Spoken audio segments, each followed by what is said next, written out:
G2, I think G2 strength. So it's hard to say because they changed everyone besides Caps right now. Actually, BB, I think their strongest point this year will be probably the strongest lanes in Europe.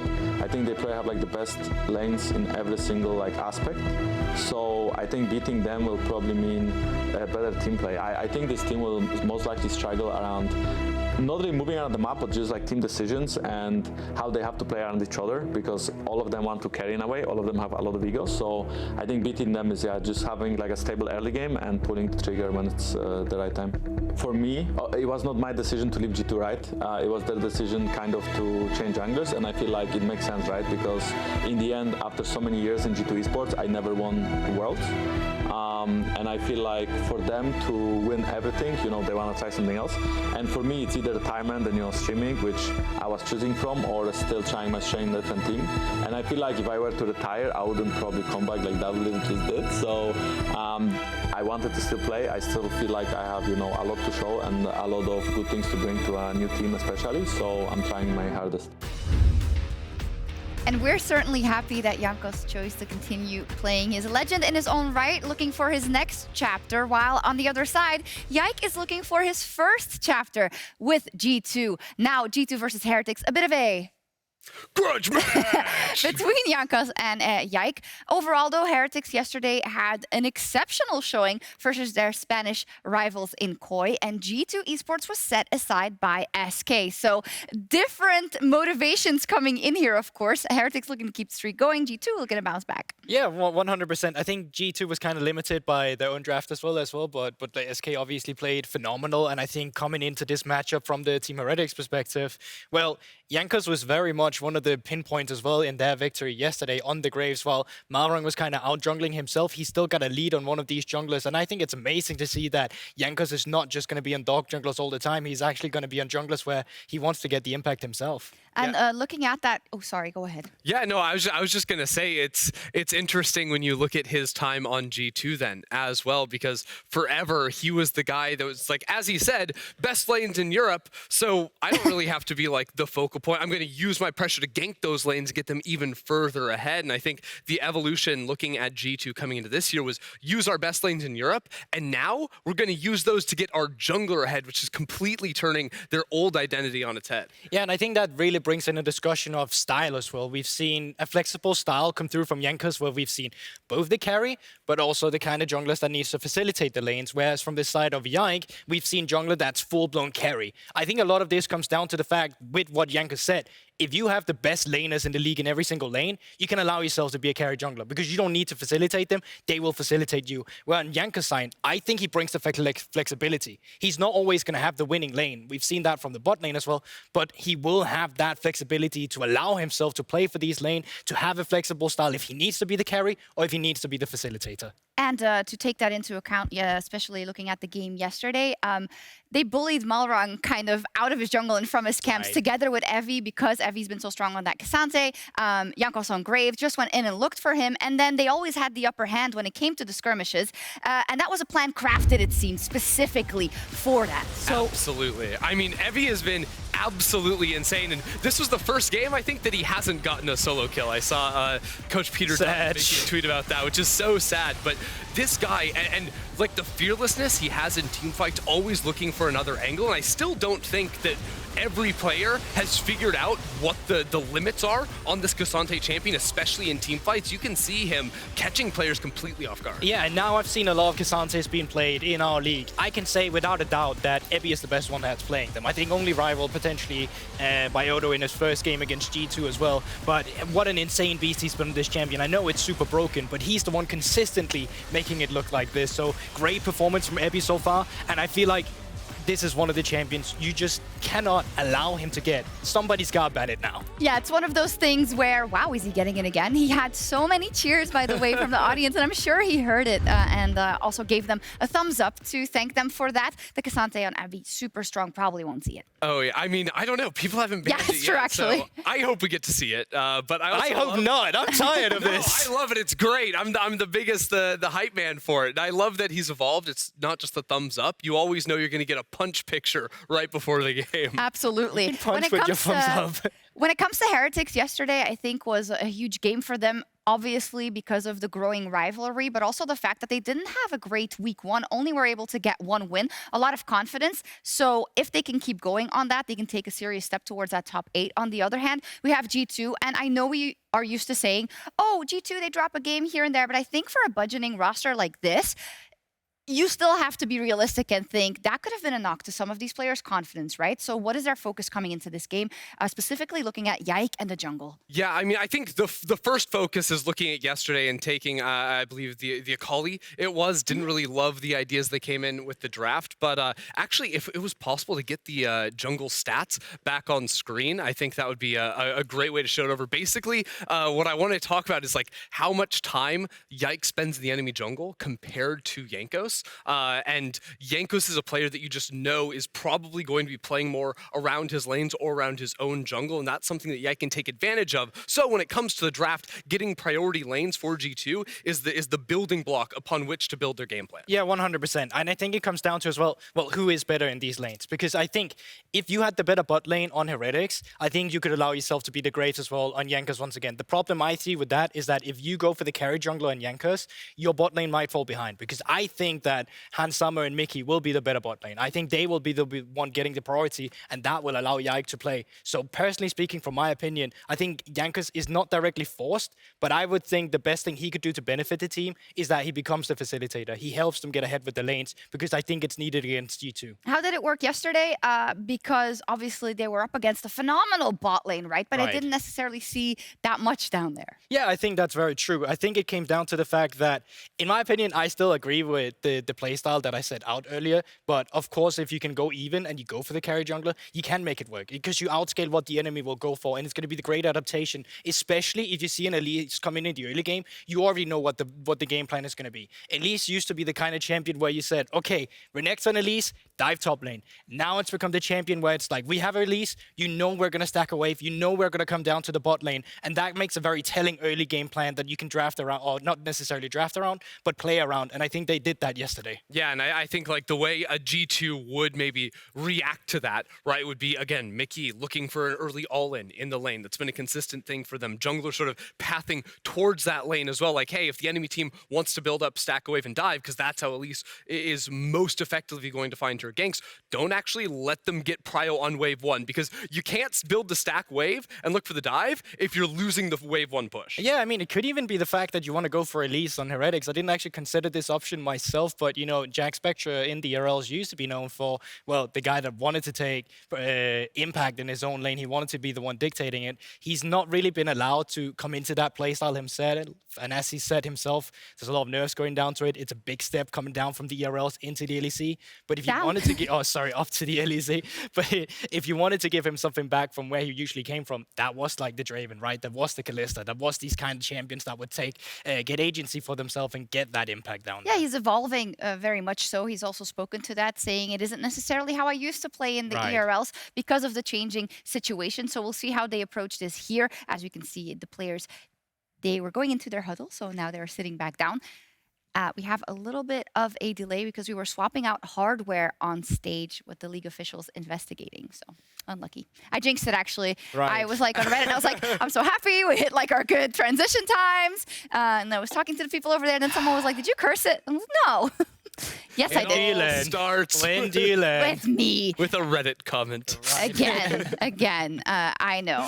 However, bringing it back to this conversation, we have a little bit of a grudge match as well. Grudge match! It's really interesting in our new format, knowing that this is kind of the last of the 4 games that you're going to play before you get into that next phase. And I think both Heretics and G2 are expecting to not just make it to the next stage, but to the playoffs when we get into those best of 5s, right? Yeah, I think preseason expectations are interesting, right? Because G2, I think it was always going to be like very high with this roster, and after Yikes week 1, it's like, okay, cool, they're going deep. We can feel like kind of confident about that. I think so. Yeah. Like especially like I watched all of Euphoria, so I know more about preseason expectations. You can trust me on that one. Jankos and Pedro do a great job over on that. It's very true. But I think the conversation around Heretics was the polar opposite, where it's like, oh, this looks like a building program, right? It's Peter Dunn coming in with a like rookie bot lane in Jackspektra. Ebby, we'll see how he comes in the mix. Ruby, some lesser known quantities, even though they've been in the scene for so long, specifically talking about Ruby, but to see them already finding some success early shows that, hey, this could be a split one threat. I'll be honest, my expectation was that, all right, if they can make top 6, that's kind of a good start for Heretics with the building blocks that they have.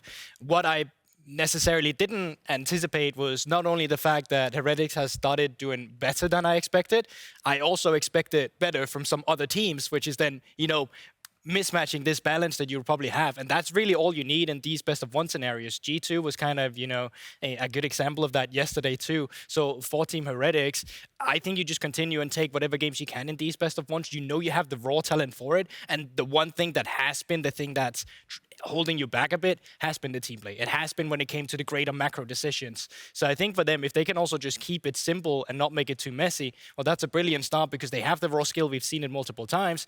You just need to not drop the ball when you finally get into the mid to late game. And make the adjustments. And we called out yesterday in our stat segment, we looked at the early deaths that Heretics had last week and the fact that they had the right idea, but then the execution wasn't there or the timing was off. They already did so much better yesterday. And we hear from everyone, the trust in Peter Dunn and the coaching team is sky high. So that makes me very hopeful for this lineup. Yeah, and the important thing with the early deaths is looking at it, it wasn't like a bunch of isolated deaths. They were kind of middle of the pack from ISO deaths. It was the team fights that they ended up losing early. And we're ready to get into the cast, so Quickshot and Dagda, take it away. Thank you so much, Sjokz and the rest of the analyst desk. Welcome to the cast desk. My name is Quickshot. I'm joined by Dagda, and we are moments away from Heretics taking on G2 Esports. So with the draft on the horizon, I immediately want to ask, will Ebby get K'Sante for the 5th time this winter? I want it so bad. I've become a massive fan of this K'Sante pick from him, especially as they said yesterday, the first time he hadn't picked up a solo kill on all 4 of the games so far. Like, it has been so impressive to see what someone like Ebby can do when he gets his hands on this pick, when he goes in aggressive and when he's able to set up his team so well for that success. I mean, turn your attention to G2 Esports, bouncing back from that loss yesterday, playing against Jankos as well. We imagine Jankos is going to be very, very fired up. With the draft about to start, what sort of champions are you anticipating? We've seen a little bit of changes coming into week 2 from week 1, but those high priority picks still on the cards. The Mikyx, the Yumis, the Caitlins. I mean, the Heimerdinger as well, right? We saw what Mickey and Hansen were able to do when they got their hands on that. So probably not going to see that one come through. But already, as we load into the draft, the Caitlyn's gone, the Yumi's gone. I imagine we will see Mikyx taken off the board on the opposite side for G2. But I mean, with the Ashe gone as well, Varus does become quite high priority here as well. It does indeed. Of course, with that Mikyx now removed from the pool, what direction will we see these teams going? In terms of that Mikyx, it's only been Jankos with 1 game played so far here in Winter. And for Mikyx as well as Mersa, 4 games played, a different champion every single time. Yeah, and I think that's the kind of story for a lot of these teams is, look, there's a lot of kind of flexibility you can go for on the bot side of the map, but when it comes back towards jungle, we're seeing like the Wukongs, the Vi's, Mikyx, then kind of Sejuani. And I mean, for Jankos, he's kind of been the guy who is that facilitator in that jungle role, but he did end up whacking out the Graves there the other day and had a fairly significant job, or did a fairly good job on it. So I wouldn't be surprised to see them kind of open up for Jankos to be a secondary carry when it works. Especially if Jankos is feeling it. Team Heretics managed to pick up that win yesterday. Very hard fought. Taking a lot of time here on this first pick. And in terms of some of the available champions, Lucian still up, that Zeri still up as well. So this is something that Kadriel actually brought up on his cast the other day, was we are seeing a lot of Eastern teams pick the Nami first if you want to go for the Lucian Nami, because there is always the option here for Mikyx to try and take that Nami away and make it a little bit more uncomfortable here for the Lucian in that bottom side of the map, but it looks like they aren't going to. Instead, I mean, they're going to go aggressive. Are we going to get that Draven again for Hansen? Ooh, does he feel it? I mean, Nautilus is Mickey's 5th most played champion, 62% win rate, and it's going to be the blind Jax from BrokenBlade right now, throwing down that gauntlet, daring Ebby to run something into it. I think BrokenBlade will relish the challenge of going up against Ebby's K'Sante if they decide to lock it in. Yeah, we'll have to see exactly. I feel like you take your jungler here, although it feels like both teams aren't certain what way they want to go. Wukong, incredibly strong for Jankos if he wants to. Elise also, if you want to try and go for, hey, look, we're going to spike around this early game with the Lucian Nami, look to set up tower dives off that bot lane pressure. May not be the worst thing in the world, but you know there's going to be a hell of a lot of early aggression when the Nautilus is locked in the other side. That's a kill lane that G2 are setting up. And of course, this Lucian Nami duo has the ability to completely take over a lane. Jackspektra and Mersa going to stare down the barrel of Hansama and Mikyx, dare them to fight. We'll see what the answer will be from Hansama and Team Heretics now.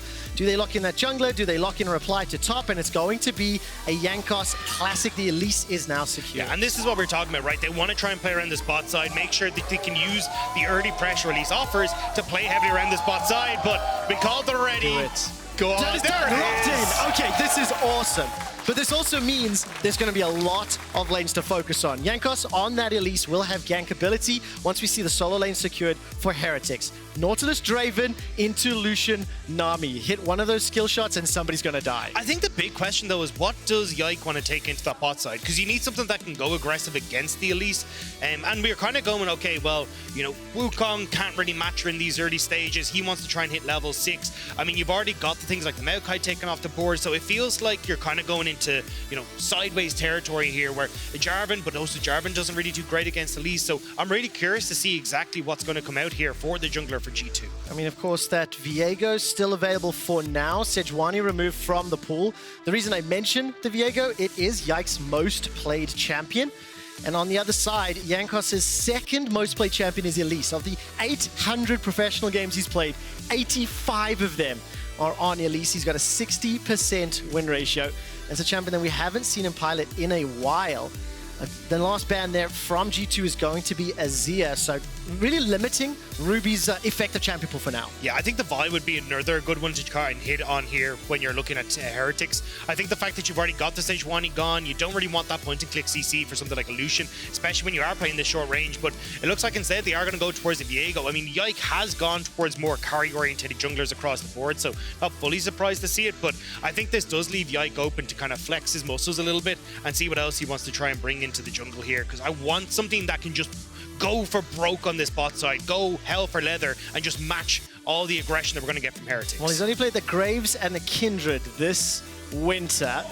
And will we get the Bel'Veth hovering for now? That looks like it will be locked in. Okay, what do you make of this? It is hell for leather, but not the way we're anticipating it. Yeah, I mean, it's definitely another carry coming out for him. I don't think he'll be able to match a lot of the early pressure that this Elise is bringing to the table. But, I mean, as you start to go into the game, right, you end up with at least someone where, on Heretic side, very short-range composition, you should be able to get good value out of this Bel'Veth in these team fights, especially with the point-and-click CC Nautilus brings. You've got good engage, and, I mean, Eddie's just going to go for it again. 5 for 5 in the Cassante. Why not? With that cocoon available from Jankos' Elise, a little bit more power to potentially be the recipient of some ganks. I think I'm very intrigued to see how this jungle matchup will play out, because not only is Jankos going to be coming up against his former team, but the Bel'Veth really wants to prioritize those early Rift Heralds and really wants to get control of that river.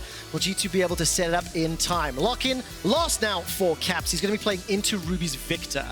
Yeah, and this is where I'm trying to figure out, like, what do you want to bring to the table? Because you're up against a double AP mid-jungle, which oftentimes can kind of lend itself to some funky picks. And we've seen Caps bring out some stuff, but going to go with the Twisted Fate here. So we wanted to get the jungler to be able to match a lot of this aggression on bot side, but it's actually going to be Caps who's going for the Twisted Fate to try and bring that pressure down to the bot lane. So I think for Yike, he's going to have to play heavily around Caps in this early stage, make sure that he's able to get in a position where he can actually leave this lane against the Viktor and try and play around this bottom side. I really like that expectation setting.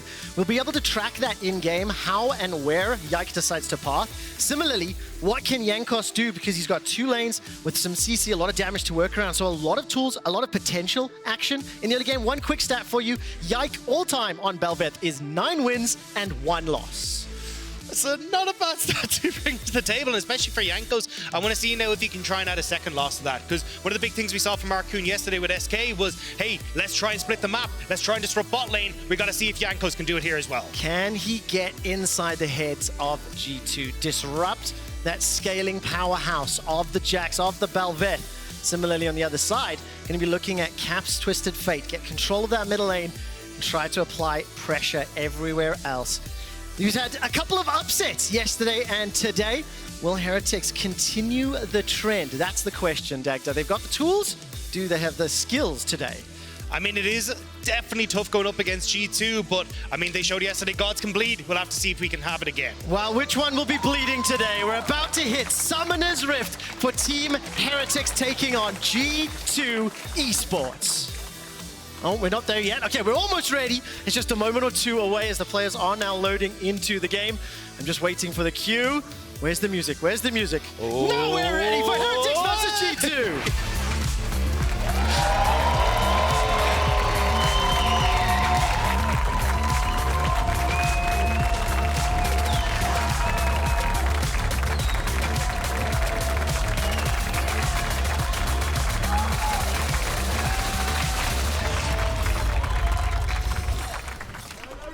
Welcome to Summoner's Rift. Defensive starts for now. No shenanigans afoot.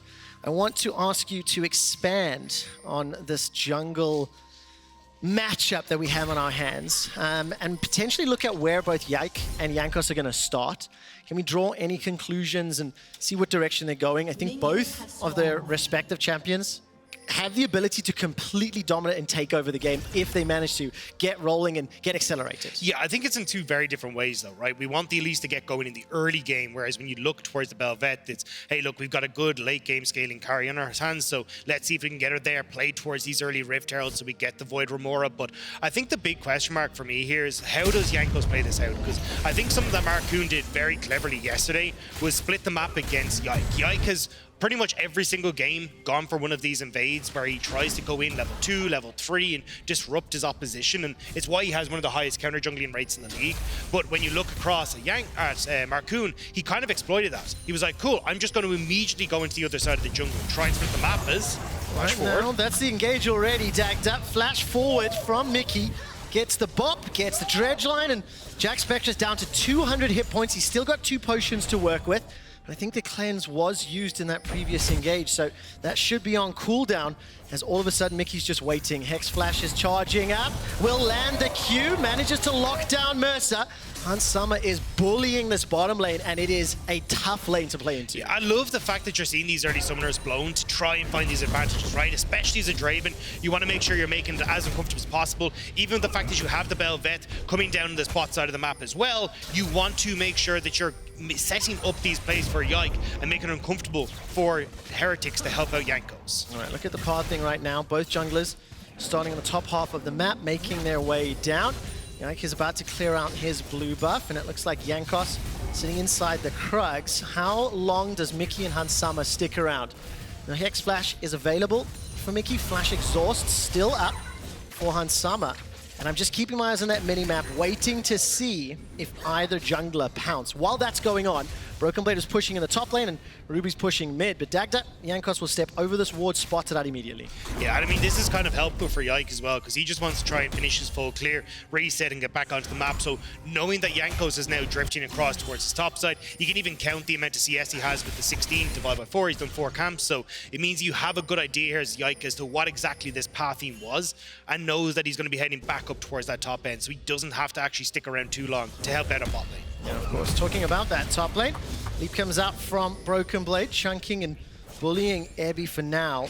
Both junglers still in this bottom quadrant of the map. That dredge line threaded through the minions. Jackspektra forced to flash away. First blood secured by Hans Summer and G2. Now they turn the damage onto Jankos, and Yike is in the wings. If they stick around, do they fancy themselves a dive going forward? Mikyx stepping out and looking for a target, trying to use that turret for body block, but Jankos is down. Yike gets himself one. Turning attention to Mersa and Dagda. I think this is a dead fish. No, backing up because the tower managed to tag onto Yike. I mean, the sushi is still in trouble. It will fall, it will get rolled, but Mikyx will roll over with it as well. Another kill going across. G2 will help out a little, but I mean, this is just awful for Heretics. This is the one lane you didn't want going over towards G2. And we've seen Hans Summer get fed early on Draven already this winter.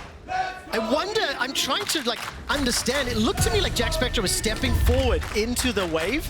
Let's take a look at this as Mikyx manages to find a fantastic dredge line. Yeah, I mean, that dredge line was absolutely incredible, and I mean, it sets up perfectly there. I think he thought he was safe, but I mean, lawless hook magic, right? We've all kind of seen what that thing can do. And now Yike just takes it as an opportunity. He was on the scuttle, easy collapse here onto bot side. They focus out the jungler, and once that's gone, I mean, what do you do here is this Nami. You've got no health, you've got no mana, and you've got nowhere to go. I really like the just communication coordination in terms of the dive. Wait for that minion wave. Obviously, in the numbers advantage, it was relatively easy to execute. As we're getting a double replay here. Excuse us for a moment or two. That creep didn't stand a chance. No, it didn't, as we are having a little bit of struggles with the HUD there. But 5 minutes in, 2,000 gold up, and 1,500 of that is already in Hansama's back pocket.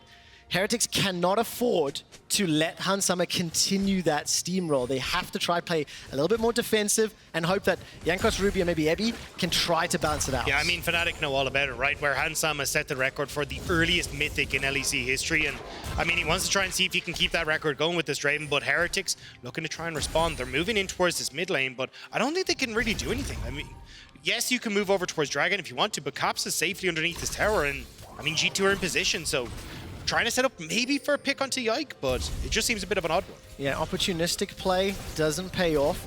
Yike definitely did not path in a direction that he was under any threat, and now with the backup of Mikyx stepping forward into Jankos' jungle, we'll try to clear out some of those little raptors and again keep threatening, keep implying the pressure so that both Jackspektra and Mersa have to be aware, and similarly, Jankos has to respond. We're setting up for another 3v3. Yeah, Mikyx setting up behind here, but even if Jankos is just here to dissuade the dive, you're still losing a camp, right? So G2 are still winning, and as an Elise, you don't want to be on the defensive footing in these scenarios. You're the one that wants to be the aggressor, and G2 are taking the entire wind out of the sails of Heretics right now. Of course, Jankos' ability to impact the lanes significantly reduced, but I think for the side of G2 and Yike, we're seeing that same trend continue, where Yike does play very forward, does play significantly more in the enemy's jungle. You can see that counter jungle percentage at the bottom of the screen, first versus Jankos' fifth. And I think for Yike, this is just a great start, and even better, limiting the impact that Elise can have. Yeah, and I think it kind of tells the story of these two junglers, right? When you look at Jankos, he's kind of been the babysitter, right? In a lot of situations, he's the one that's reading the map, reading his opponent to be in a position where he can deny dives, he can deny setup when you've got a good wave state on the opposition side. And that is exactly what we saw here, right? Getting down to that bottom side, preventing another dive coming through from G2. But for Yike, he's been stepping up to be that big carry. This is now the 5th pick that he's brought out to the table as well. The Bel'Veth is looking good at the moment with a kill, with a 10 CS lead. Yike wants to be a carry and get in the face of the enemy jungler to steal away those camps. And he's got the abilities to do so. We haven't really looked at the other lanes because of all the action in the bottom lane, but Abby's got himself a small CS advantage, the only member of Heretics currently leading their opposition, but there is a significant wave that BrokenBlade can clear out and potentially close that gap. We're dead even in the mid lane, but Caps is level 7. So with the advantage in this bottom lane and the destiny available, there it is, being channeled, immediately arrives. That was a great bubble coming up from Jackspektra with the help of the towers. Not going to be able to find anything. The minions have been cleared out though. Jackspektra, no flash, no cleanse, no ultimate, and he is in trouble. While that's going on, there's another fight in the top lane. Evie manages to get the kill onto BrokenBlade. All of a sudden, Jankos trying to take out Yike. He's got the hit points, and with the spinning axes, Hansama should be able to pick up another 2-0-2. Make that 3-0-2 in the bottom lane, and here comes Ruby. A new challenger appears. How effective can he be? No flashes available. The dredge line was fantastic. The Chaos Storm ticking away,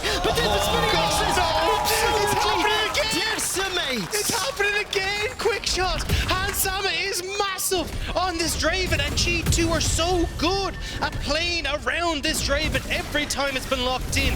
4 kills now. The Rod of Ages completed for Caps off that reset as well. G2 are firmly in the driving seat. Oh man, it's at the tip of the spear with Hansama. Emby's now in trouble. No flash available to him. No ult either.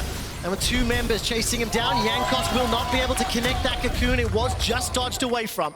Rift Herald is up and available. Do G2 fancy a shot? 4,500 gold lead. They are obliterating that bottom lane. Kraken Slayer already completed, as well as those Berserker's Greaves. And once G2 decide to either apply pressure for the tower, the plates, or the next dragon, they can start moving Hansama and Mikyx around and just take complete control of Summer's Rift. And the thing is, you're not even winning out on that top side of the map either, right? Like, Jackspektra and Mersa struggling. We've been highlighting Ebby as this amazing Cassante the entire way through, but, I mean, he's 1 and 2 now. He's yes, got a bit of a CS lead for himself, but that gold is favoring BrokenBlade, and with this Jax getting to that late game scaling is the core of this build, and he's going to be a monster when it gets to that stage. Look at the damage. Dredgeline once again connects onto Mersa. He's down to 500 hit points. Whirling Death doesn't secure it for now. He's going to try heal himself back up with that ebb and flow. Jankos looking for an opportunity, but there's simply not enough damage, and I think he'll get melted before he can get in without perfect CC.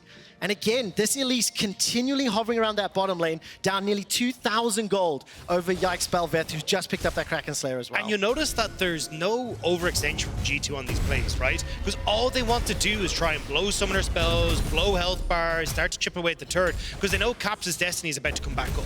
They want to make sure they will always outnumber Heretics on this bottom side of the map, alongside the big gold advantage that they have. So now that Caps is able to shove in that mid, look where he's roaming to. Immediately pulling down towards the bot side so they can set up plays if anyone from Heretics shows up underneath this tower. He's got that teleport available as well as the Destiny available to him. Yike will find Mersa for a little bit of chip damage. There's not enough support to fully commit for that one. I mean, let's turn our attention now to these next objectives. A minute to go before the dragon is up, as Ruby has been caught out. Destiny arrives, Yike is on a rampage. So for objectives, it's very good if you have your mid lane. That definitely helps out as Heretics trying to make a play on the bot side here, but just going to tickle the back of Mikyx. I mean, I don't know how Heretics are supposed to try and respond to this when Caps now gets full push in mid. You can already see that river is littered with red wards. You're going to have this Herald put down as well. The Void and Remora are here as well, which means that this is going to take a lot of damage off this turret. I mean, it has to be flawlessly executed from Heretics. The cocoon does land. Yike has a 2-level advantage over Jankos as the gold card buys some time. Here comes Jackspektra. Yike stays alive. That Royal Maelstrom doing so much work. Finally shut down. Some gold going into that Lucian's back pocket. But while that is going on, down in the bottom lane, pressure as that tower is being sieged. Mickey with the Hex Flash. He's channeling, pops over and doesn't throw the Q for now. Instead, just going to be happy to apply pressure, take more of these plates, and at least a small piece of gold coming back to Heretics. And G2 are eating good right now. I mean, you've got 3 plates gone on top, you've got 4 gone on bot, you've taken 3 in mid as well. G2 are completely out of control. I mean, we're 12 minutes into the game and look at the gold lead. I mean, it's 6,000 gold. 6,000 gold. So for Heretics, they need a miracle, a couple of maybe over-eager plays. What have you thought of G2's objective setups in other games? Let's disregard both Draven matchups. What do you think about their setups, vision, etc.? I'll give you a second to think about that as BrokenBlade fancies a small shot. Is going to be threatened for now, and maybe doesn't have the damage, but here comes Mickey as well. Yeah, I think G2 are one of the best teams at playing at the map when they have a lead. So this is where it becomes very terrifying as BrokenBlade goes aggressive. Jankos is here too, sees Mickey, sees Hansama. Cocoon connects, at least slows down the Draven for now. Venomous bite in and repel up. Ebby's the target of Mickey. Hansama finds himself a kill with the help of BrokenBlade. That little root will land once more, leaping forward onto the minions, and yet another kill to G2, as well as the dragon on the other side of the map. And this is what I was about to talk about for G2. They're one of the best teams at using those tempo advantages to keep the plays rolling, and it ain't gonna stop us. Ruby will feel a little bit of hurt coming through from Yike, but they're able to move around so effectively on the map that now they've already got that top lane turret going for themselves. They're gonna look towards mid lane as well. Like, this is how they keep snowballing their leads with these quick picks and catching people unaware. Of course, rotating the Fed members is just doing wonders. That gold lead continues to balloon. It's over 8,500 gold. And for G2, second time we've seen Hansama and Mickey popping off. I think the two of them cannot be allowed to get a Draven lane again in Winter, because it doesn't matter what the opposition is so far. They have demonstrated they can absolutely dumpster. But it's the fact that they're playing so aggressive, and I know that's what a lot of people were hoping for when they saw Hansama and Mickey being reunited, was this is going to be a kill lane. This is someone who wants to go aggressive, and we're getting level 1 double summoner spells burned just to try and put pressure onto the opposition. That's exactly what you need to try and do in a situation where you don't have the stronger early game jungler, but you can force a very uncomfortable bot lane that now gives that advantage to your triple threat on G2. Oh man, such a great start, such a great game. And of course, a lot of it coming from Yike backing up the advantages that the bottom lane was able to build up. Now, Destiny has been channeled. Where does Caps want to throw it down? Stepping forward. Jankos repels up into the air. Cleanse already used from Jackspektra. Summon a heal used to keep him alive. Teleport is being channeled. Zevi will join the fray. Nobody's died just yet. That's a great knockback and stun. All of a sudden the damage is there, but Jackspektra's so low. He cannot get into the fight. Ruby wasn't able to join either. Teleports on cooldown. It may have been interrupted. That's a flash away from Jack. Yike turns his attention once more. And BrokenBlade brings the hammer down. Another kill. 3 in the bottom lane. And they still had handsome in mid. They were just able to take that mid turret off that play as well. G2 are taking leads everywhere. We get bot turret just off this. That's all outer turrets gone. And when you're looking at third dragon in just 3 minutes time, how do you try and push forward as Heretics here to contest this? I mean, it's I don't know if it is possible. Being this far behind against, especially champions like Bel'Veth and Draven, who are already very oppressive and challenging, they need to have some sort of pick play, some sort of vision, opportunity, or alternatively, punish G2, which is going to be very, very challenging to do. For G2, it is not even 16 minutes in game. They've got 2 minutes before their next dragon. They've pushed all of the outer turrets down, so it does become a little bit more risky to push deeper into Heretics territory. So I would imagine for the next few minutes, the game will likely slow down just a little bit. Well, I think you're going to have Rift Tower coming up here, right? So already you can see they're trying to get position on this. They're actually moving BrokenBlade down with the rest of the team towards this objective, knowing that Ebi doesn't have the teleport available. So Twisted Fate going to push in top. Now they're able to establish that control by having a numbers advantage, by having that push in mid, get that vision control in, and then it's an easy pickup here for G2. And now it's a case of how do you want to try and push this forward? I imagine you keep this for, a minute and a half's time. You plonk that Rift Tower down in mid. Now you've got pressure mid. You've got control over Dragon. It makes it so easy now to continue this game plan forward as, honestly, actually, Heretics have just completely lost their top side. They're going to lose this tier 2. They are going to be trading it for at least a bounty in that bottom turret. Ebi will be trying to push that wave out as much as he can. There's such a significant item disparity between these two teams that Heretics are definitely not looking for a full-on skirmish or team fight. They just don't have the stats or the damage to back it up. So listen, we've got a moment or two here. If anybody missed the Baron Tank's session video from earlier today, the deal that Ramar proposed and actually got some form of approval on was if G2 were able to kill Jankos 6 times today, and I believe kill Perk 6 times tomorrow, if I recall correctly, then they will be able to get an all G2 Analyst desk. They are 1 kill away from the first milestone of killing Jankos 6 times. I mean, this is probably going to happen. I'll be very surprised at this state of the game if Jankos doesn't die one more time minimum. So then it just becomes a case of like, how can they then just perma push mid jungle, just try and kill Bo and Perks over and over again? I think that's going to be such a banger game.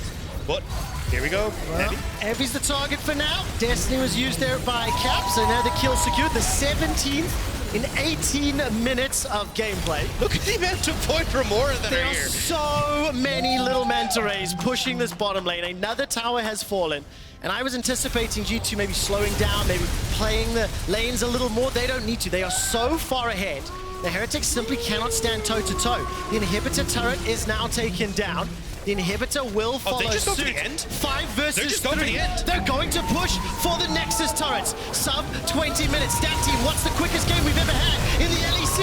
Another kill secured as Jankos is popped for the 6th time. The Nexus turrets are now being focused as well. Will we get a dancing Rift Herald? I think we might. The Nexus is being focused at 18 minutes and 40 seconds. G2 dominate Heretics. We had a dancing herald in the LEC. What is going on? G2 once more bring out this Draven pick. It looks absolutely incredible. Yike is able to play around that bot side, and I'm speechless. How is it over that quick? Flawless game from G2. They absolutely accelerated, but I think crucially as well, they moved that advantage around. It felt like perfectly. They got the heralds, they kept applying pressure.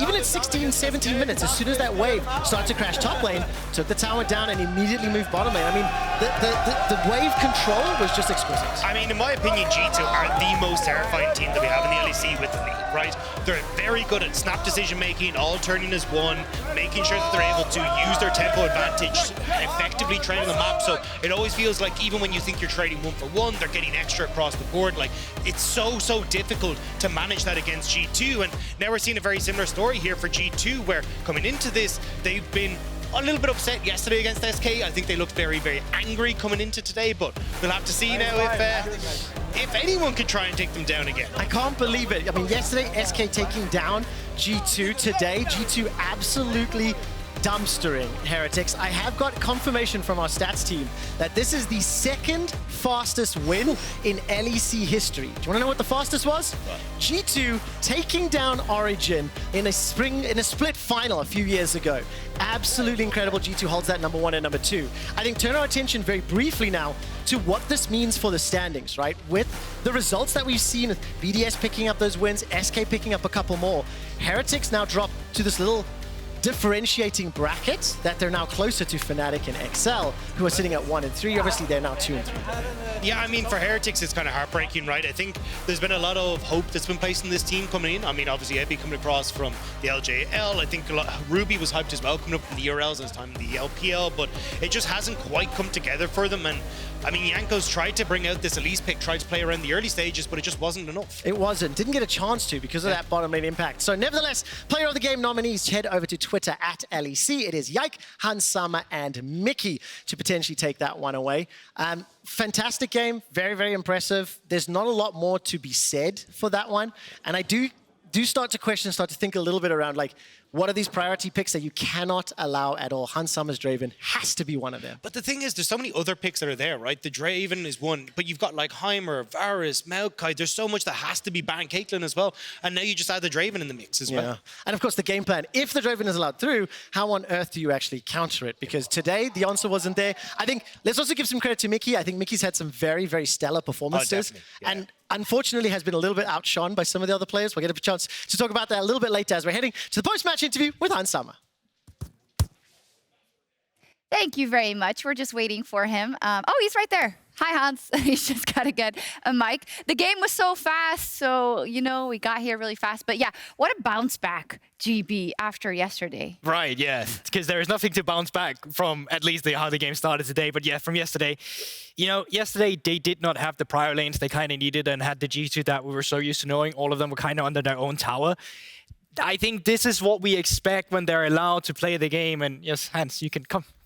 Yeah, come sit down. And I think this is just super, like, this is where they're super scary. This is the G2 where we're like, wow, is this the same as 2019? At least when we made those overreactions. And I think today this really showed now. Yeah, Hans, it was actually the second fastest LEC game of all time. The second fastest was G2 versus Origin, LEC Spring Finals of 2019. So that's cool, right? That's a cool milestone. Yeah, that's really cool. I mean, my team was really trying to set up the Bel'Veth with the second Herald, and we tried to end the game really fast. That was kind of fun.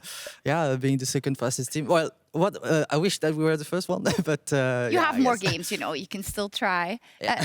As to Guldborg's point, what did you think your most important adaptations were, both in draft and approach to the game, comparison to yesterday versus SK? Well, today it was more like leaving the Lucian Nami up, because honestly, I feel confident to play against it, and trying to they kind of outscale us, but we can be very strong in early and have a few windows, and we did those. Got to play Draven again, and that's the difference, I guess, from yesterday. Yesterday was more of a, more like scaling type, and well, a little bit disrespecting the dive of Elise level 3, or didn't like think about it too much. So it was not a good plan. We didn't really have a proper plan yesterday, Right. but today we had a better plan. Yeah, it seemed like it, because when I was watching this draft unfold, I thought that everything was perfectly calculated from your guys' side. I think there's a misconception with the Lucian Nami. Quite often people feel it's a lane where you just go all in and you win, and that's not necessarily true. You play around the CDs and the burst that's come out of it, and once they've used their ability, you can legit just run them down. And I think that's why you left the Lucian Nami open with Draven specifically as well for the first few levels, right? Right. And I think also, sorry, I'll go on. And I also think like coming through with the TF pick on 5, like you could have easily gone for like Syndra into Viktor and just played a normal mid lane matchup. But I think coming through with TF was so intelligent as well, because you could bridge it down towards the bot lane pressure. Was this part of your guys' game plan as well with the pick coming through? Yeah, definitely. Having these champions, well, Bel'Veth and TF, they are very good champion to lock down the Lucian. And Draven, Nautilus trying to play as aggressive as we can in the early game. And well, if we couldn't get any kills or anything, it's not like the game is over. You still have some tools in order to get the Lucian in the mid game. If he dashes in once in the mid lane, I think we had a pretty good plan against the Lucian so far. And the picks were nice. They were. Agreed. Lore told me to ask you about the way the lane works between you and Mikyx and how much you are micromanaging him, if any. I mean, I always try to have a habit with Mikyx before the game, like what we're gonna do in the lane. Even if it's maybe the not best way to play the lane, I always try to have a small plan with Mikyx, and we play accordingly to it. And towards the game, it always changes, and I'm always trying to be on the same page as with my support. I think it's a really good thing to do, because sometimes if nothing is being said and you start kind of autopiloting or doing random things, I think it's pretty hard to play. I'm always trying to make things happen together. So I'm like, oh, go here, maybe we can do that, do this. So you're saying in this game it was just like kill, kill, kill, kill, or what was... Oh, wait, this game, I think it was something, what I said to Mikyx was, I'll get 2 axes from the blue, and then we go to lane, and if he uses spell, then we can probably all in, which was what we did. Yep. And we forced their summoner, and after that it was just pretty easy, just go for the dive, and who thanks, blah blah blah. yeah. So I recently saw an interview with Mikyx as well, where he was kind of reminiscing, thinking back to when he used to play with you back in 2018. And one of his points as well was that, oh, you were a lot more quiet back then, and the big difference from playing with you now is that you're a lot more vocal. I've also seen the mic checks from G2, where you will straight up just yell and call for your own plays as well, specifically from the Ashe game you guys had on the first week. What has this journey kind of been like from you, from a personal point of view? Has this been something you've been focusing on personally and putting a lot of impact and time into? Or is it just like coming natural to you throughout out of these years? I think it comes natural, especially with this team, when plays are always a high chance to be successful, because I guess everyone is so good mechanically. So I'm always trying to see if there's an opportunity to do something together. So I guess it's natural for me to talk a bit more in the game. Right. Especially with Mikyx and Yike. We do a lot of plays together. So yeah, I think it just comes naturally. I think before I was very silent. I wouldn't talk in the game. But over the years, I just shall call a bit more. Right. I know a lot of things, and I can help a lot of things for my teammate to succeed. Mm-hmm. Thank you so much for that, Hansama. Great bounce back from the start of G2. We love to see it, of course. And we're going to take a quick break, but we'll be right back with Game 4.